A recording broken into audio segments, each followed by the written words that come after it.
प्रिय विद्यार्थियों, नमस्कार। मैं जयनाराम महिला, असिस्टेंट प्रोफेसर राजनीति विज्ञान, राजकीय बांगड़ महाविद्यालय डीडवाना से। बीए द्वितीय वर्ष के विद्यार्थियों को भारतीय राज्य व्यवस्था के अंतर्गत भारत में राष्ट्रवाद के उदय के कारणों के बारे में आज चर्चा करते हुए सर्वप्रथम हमारे लिए आवश्यक है कि हम राष्ट्रवाद के बारे में जानें।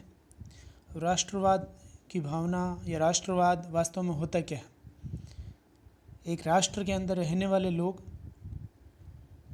जब अपने राष्ट्र के प्रति, अपने राष्ट्र के प्रतीक चिन्हों के प्रति एक समर्पित होने की भावना विकसित कर लेते हैं, राष्ट्र के हितों में ही स्वयं का हित देखने लगते हैं, राष्ट्र की जीत में स्वयं की जीत देखने लगते हैं, राष्ट्र की चिंता को स्वयं की चिंता मानने लगते हैं और एक आवाज़ पर राष्ट्र के लिए एक होने लगते हैं, तो ऐसी भावना जब विकसित हो जाती है तो उसे हम राष्ट्रवाद की भावना कहते हैं।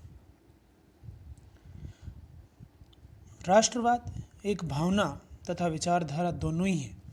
एक भावना होने के नाते राष्ट्रवाद व्यक्ति को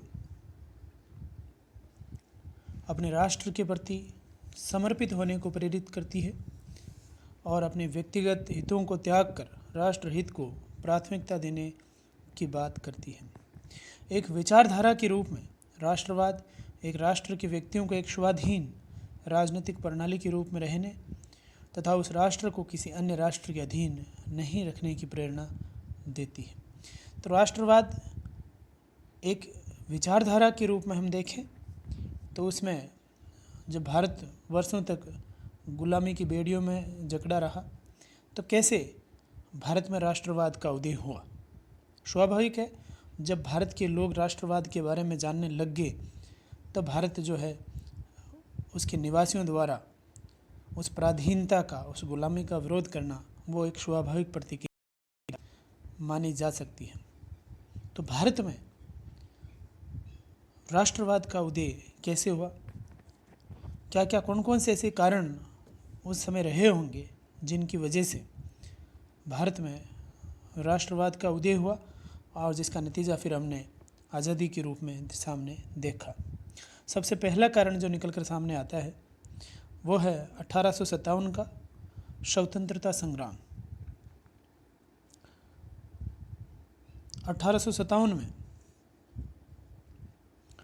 भारत के लगभग सभी छोटे बड़े राज्यों के निवासियों ने एक सूत्र के रूप में अंग्रेज सरकार का विरोध किया, एक क्रांति का बिगुल बजाया और इस क्रांति के द्वारा भारतीयों में राष्ट्रवाद की भावना विकसित हुई और राष्ट्रीय आंदोलन की नींव रखी गई। अंग्रेजों ने इसे भले ही सैनिक विद्रोह कहा, लेकिन भारतीय इतिहासकारों वी.डी. सावरकर जैसे लोगों ने इसे स्वतंत्रता संग्राम की संज्ञा दी थी। तो निश्चित तौर पे 1857 का स्वतंत्रता संग्राम राष्ट्रवाद की भावना को जागृत करने की दिशा में प्रथम कदम हम मान सकते हैं। दूसरा, सामाजिक व धार्मिक आंदोलन। भारत में इस दौर में विभिन्न सामाजिक व धार्मिक आंदोलन हुए जिनके द्वारा हम मानते हैं भारतीय समाज में जागृति आई।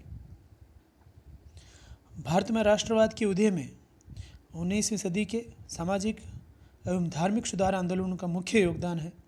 तत्कालीन समाज अंधविश्वासों व कुप्रथाओं से पूर्णतः ग्रसित था। इन सुधार आंदोलनों ने समाज से इन बुराइयों को निकालने का प्रयास किया।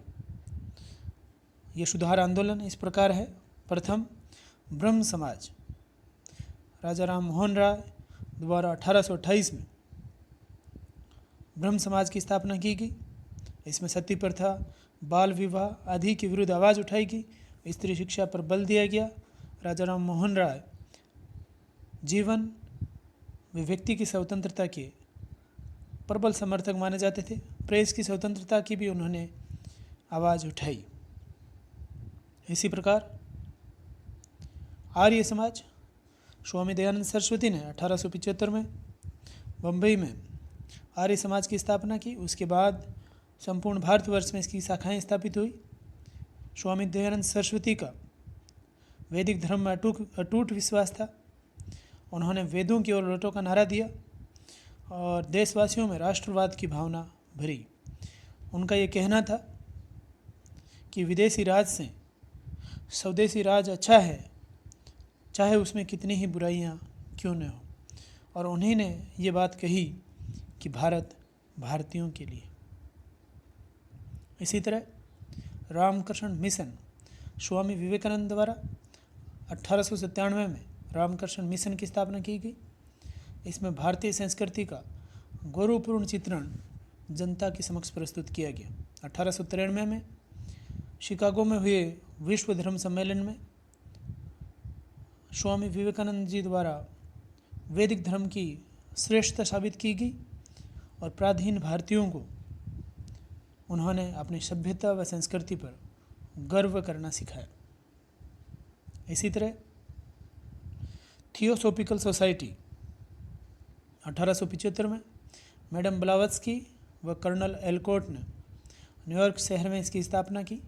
भारत में इसका प्रचार प्रसार श्रीमती एनी बिसेंट ने किया था। एनी बिसेंट ने लंदन में